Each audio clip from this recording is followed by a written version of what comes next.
Good afternoon. So நம்ம இப்போ வந்து வீடியோ எதை பற்றி அப்படின்னா ரிலேஷன்ஷிப் இஷ்யூஸ் வந்து நிறையா வந்துட்டுருக்கு. ஸோ எதனால் வந்து most of the relationship problem வருது அப்படின்னா மிஸ்கம்யூனிகேஷனால். மிஸ்கம்யூனிகேஷனை சொல்கிறத விட கம்யூனிகேஷனே இல்லை அப்படிங்கிறத கூட சொல்லலாம். Relationshipனா it's not only based upon your partners or your parents or your lovers or any relationship between the boss and the employees and the employers. And I just want to tell that communication problem எங்கே வருது அப்படின்னா listening அப்படிங்கிறது இல்லாமல் போகுது. லிசனிங்னா என்ன? Active listening எப்போ வந்து நம்மளுக்கு இல்லாமல் போகுதோ அப்போ வந்து கம்யூனிகேஷன் இஷ்யூஸ் வரும். நம்ம லிசன் பண்ணுறோமா நம்ம எதிர்த்தாப்புல இருக்கவங்க பேசுகிறத? ஹியரிங் வேறு, லிசனிங் வேறு. நம்ம மியராக ஹியர் பண்ணுறோம் அவங்க என்ன சொல்கிறாங்க. லிசனிங்கிறது என்னென்னா அவங்க என்ன சொல்ல வராங்கிறது புரிஞ்சுக்கிறது. ஹியரிங்னா என்னென்னா அவங்க ஏதோ பேசிக்கிட்டு இருக்காங்க அப்படிங்கிறத நம்ம உட்காந்து பார்க்குறது. ஸோ ஃபர்ஸ்ட் ஆஃப் ஆல் நம்ம லிசன் பண்ணணும். நம்மளுக்கு ஆப்போசிட்டில் இருக்கவங்களோ நம்ம பார்ட்னரோ யாரோ நம்மக்கிட்ட பேசுகிறாங்கன்னா ஃபர்ஸ்ட் ஆஃப் ஆல் அவங்க லிசன் பண்ணணும். அதுக்கப்புறம் ரியாக்ட் பண்ணக்கூடாது, லைக் டிஃபெண்ட் பண்ணக்கூடாது. அவங்க பேசுகிறத ஃபர்ஸ்ட் ஆஃப் ஆல் மேபி அவங்களுடைய வே ஆஃப் பேசுகிறது வந்து அந்த மாதிரி இருக்கலாம். ஸோ அவங்க பேசுகிறதுக்கெல்லாம் நம்ம ரியாக்ட் பண்ணிக்கிட்டு லைக் நீ இதை சொல்லக்கூடாது, இதை சொன்னது தப்பு அப்படின்னு ஃபர்ஸ்ட் ஆஃப் ஆல் அவங்க பேச விடுங்க, லிசன் பண்ணுங்கள், என்ன சொல்ல வராங்கன்னு கேளுங்க. அதுக்கப்புறமா அவங்களுக்கு ரெஸ்பாண்ட் பண்ணுங்கள், ரியாக்ட் பண்ணாதீங்க. ஓகேவா? And then there is like ஒரு இது இருக்குது, like men and women are totally different. Okay, men அப்படின்ற ஒரு கேரக்டர் என்ன அப்படின்னா they are men to problem solving. நம்ம வந்து என்ன நினைப்போம் ஒரு உமனா அப்படின்னா வந்து நம்மளுடைய பிரச்சனைகள், நம்மளுடைய கஷ்டங்களை நம்ம ஸ்பௌஸோ நம்ம பார்ட்னரோ நம்ம லவ்வரோ கேட்கணும், காது கொடுத்து கேட்கணும் அப்படின்னு நினைப்போம். பட் அது எப்போவுமே நடக்காது.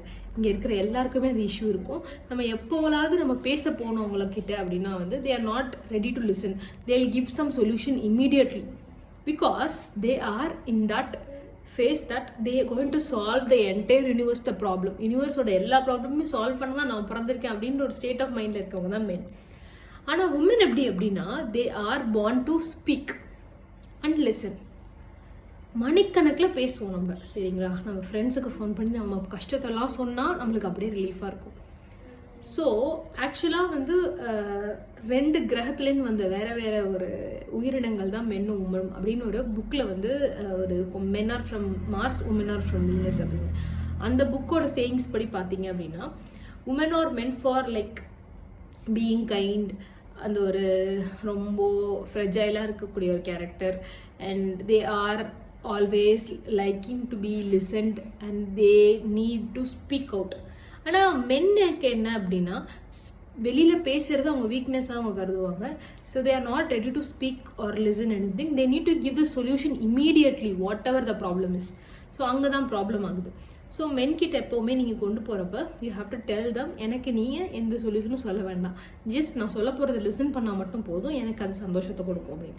So what ever you need just mention the things. I need this from you, not this.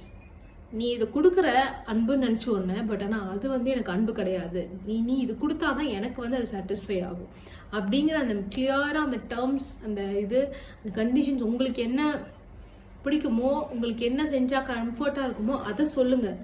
But அதை சொல்லாமல் தே ஆர் நாட் அண்டர்ஸ்டாண்டிங் யூனா they are not meant to understand you. This is not a serial or cinema to understand. Just like when you think something, they need to understand you and replicate on you or to show the love or shower the love. It's not possible in the real life. அது ரியாலிட்டியும் கிடையாது. So உங்களுக்கு என்ன வேணுமோ அதை communicate பண்ணுங்கள். அது மென்னாக இருந்தாலும் சரி, உமனாக இருந்தாலும் சரி, என்னோட பவுண்ட்ரிஸ் இதை தாண்டி நீ வரப்போ எனக்கு இது அஃபெக்ட் ஆகுது அப்படின்னு கம்யூனிகேட் பண்ணுங்கள்.